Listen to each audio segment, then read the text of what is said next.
What is going on, all you Pokemon collecting maniacs out there? This is Ryan, the Pika Pika Papa, and today we're doing one of my absolute all-time favorite data dives that we do here on the channel, and we have been doing this for a very long time. Now, there is a ton of data, a ton of information, so I'm gonna give you a high level and then we're gonna dive right into it. So in this video series, every single month, we look at the actual grading volume in the TCG space at PSA. We're gonna look at the most graded cards, we're gonna look at the most graded sets, we're gonna look at the most graded characters, we're gonna look at gem rates, we're gonna look at trends over time, and we do all of that because I think there is no better indication of like macro level hobby sentiment than the cards and the sets that are on this list. Some of it is no surprise, you would anticipate it, but some of it gives us an early indication of where the market is headed. Now listen, you, just like me, I'm sure all of us do this, I don't send every card to PSA simply because I think it's going to be worth a fortune in the future. I send a lot of cards to PSA that aren't even worth sending to PSA, but they encapsulate a memory,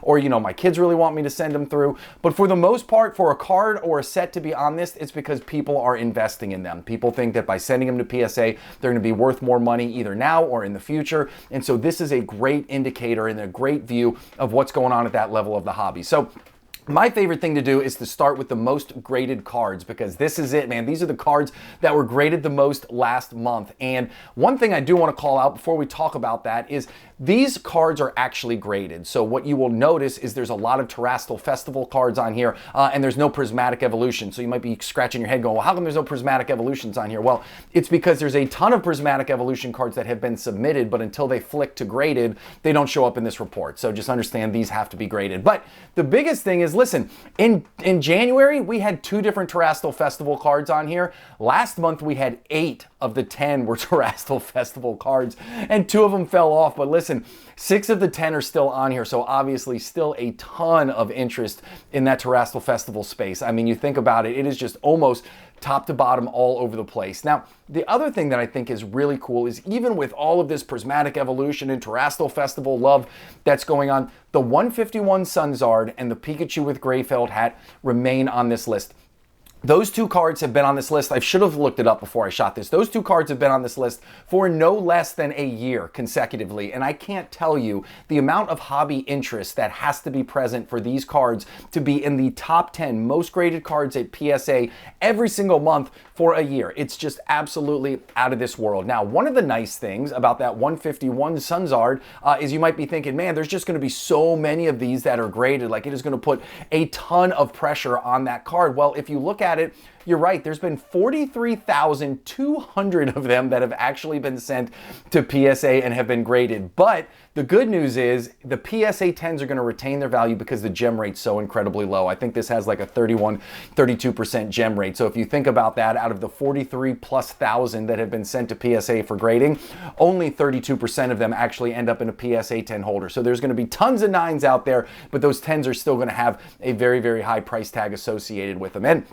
Pikachu with Gray Felt Hat, there's been almost 73,000 of them that have been sent to PSA for grading, which is just absolutely, it's just really crazy. Now, one of the things that I did like seeing on here is the Eevee promo from the Prismatic Evolutions Elite Trainer boxes. Now, that is no surprise. We all knew that was going to happen. We obviously know Eevee's wildly popular right now. Prismatic Evolutions is wildly popular. Put them together in a Black Star promo that's coming from an Elite Trainer box, which I'm sure there's going to be tons of them that are going to be opened. I actually think there's going to be more of them that are going to be produced. So I think a lot of these cards are going to be available in the future, but early indication is people are grading them because I bet people are turning them for big profits right now. So don't sleep on that if you have those cards. The other thing that's interesting too is the Iono's Watchroll promo. Now, I didn't know much about this. I'm really into the English side of things, don't know much about the Japanese, but obviously with Journey Together, you have the box topper, right? You have the Ends Reshiram promo card, which comes with every enhanced booster box.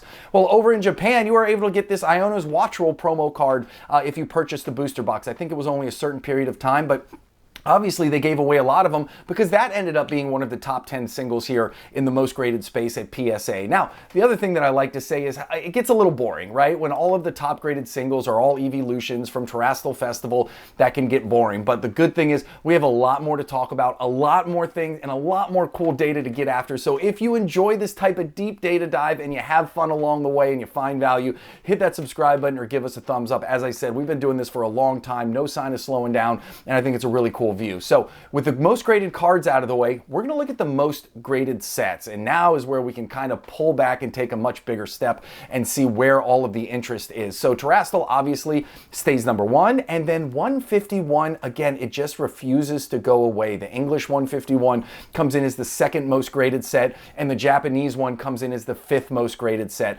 I promise you, Prismatic Evolutions is going to pop into that number one spot. It might not be next month, I think it will be, but it will be either next month or the month after.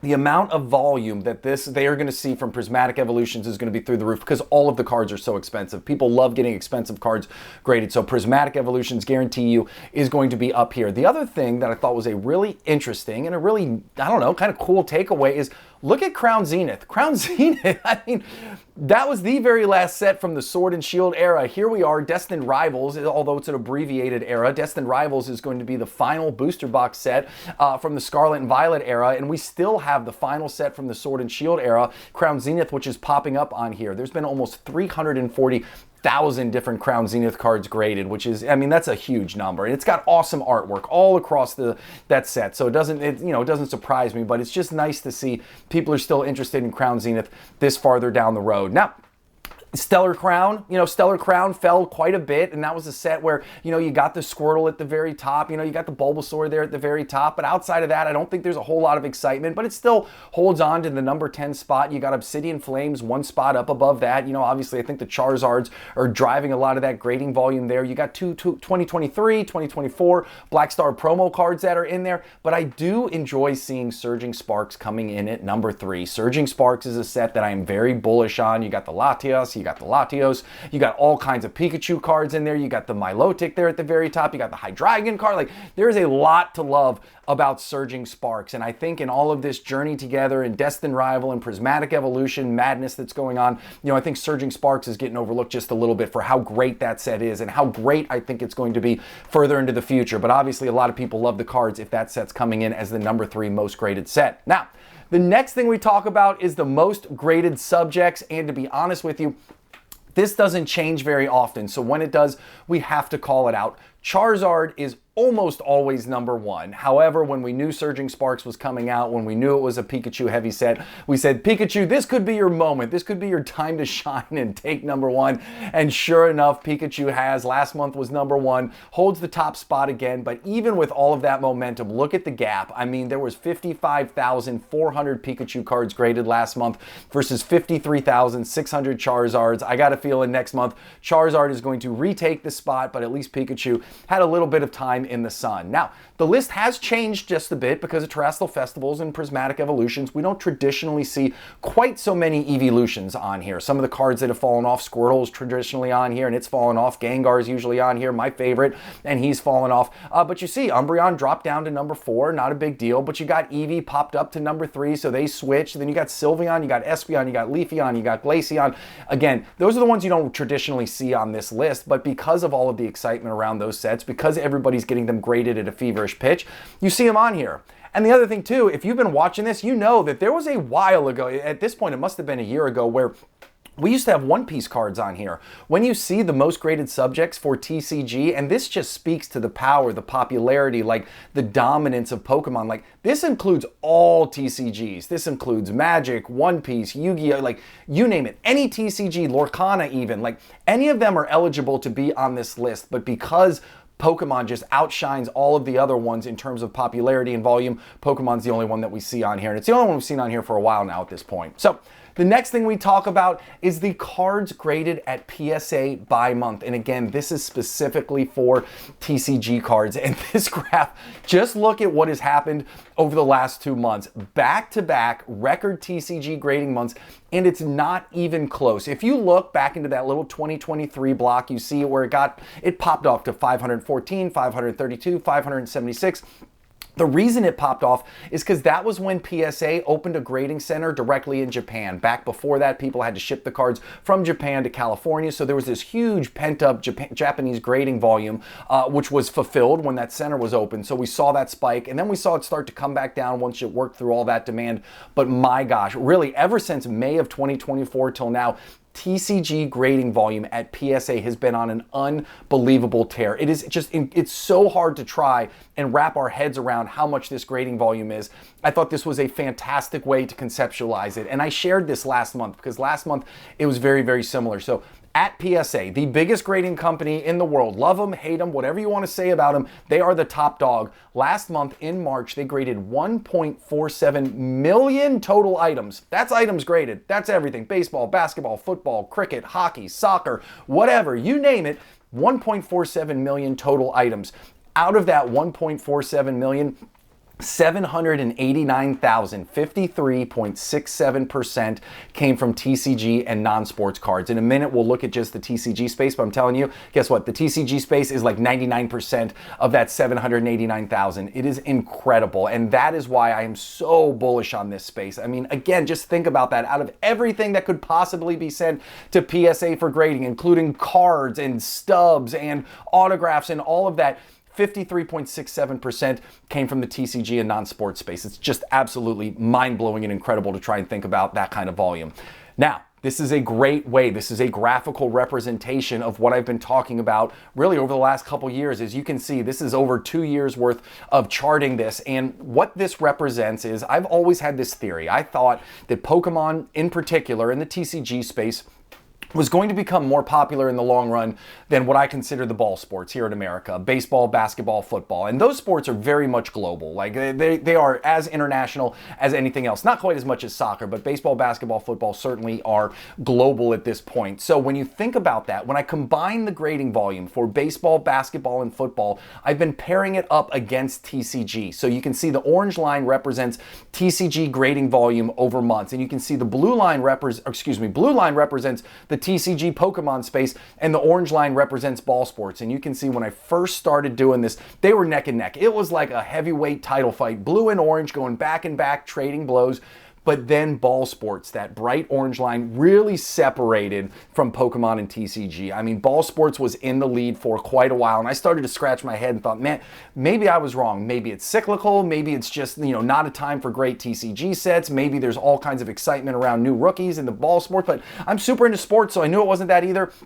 But now we're starting to see the TCG come back. Look at how the blue line has diverted from that orange line over the last couple months. I mean, TCG is just so incredibly popular right now and so incredibly hot that it's just blowing baseball, basketball, football combined out of the park. Now, again, are we going to see more cyclical nature? We'll have to see. That's why I do this. That's why I graph it over time. It could just be that the beginning of Scarlet and Violet sucked and nobody wanted to grade the cards. But again, we still had tons of Sword and Shield that was in the market that was worthy of grading. So who knows what happened? We'll just have to trend it out. But I do think in the long run, TCG and Pokemon is going to absolutely pummel baseball, basketball, and football combined in terms of grading volume at PSA. Now, this next one right here, I always say take with a giant grain of salt. You should grade with the company you trust. You should grade with the company you love, the one that you think has the most visual appeal. For whatever it is, grade with who you love. But this is the black and white gem rates based off of era at the 4 big grading companies for last month. And you see it's broken down between sports and TCG. And I always tell everybody, if you think TCG is hard to get gems in, just take a look at sports. So PSA TCG space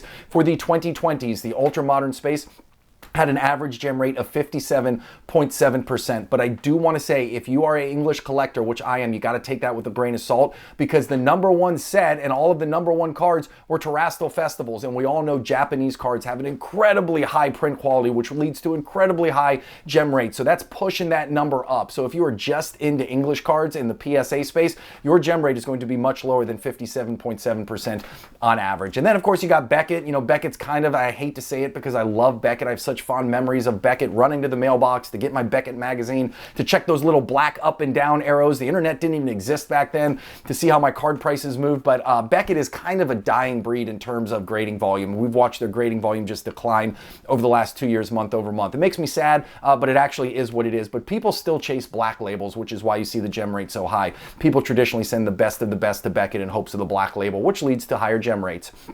SGC, they really don't grade enough TCG to be relevant, if I'm being honest. Another one with just a really, really small percentage of overall TCG grading, but looks like their gem rates are really, really low as well, 37.3%.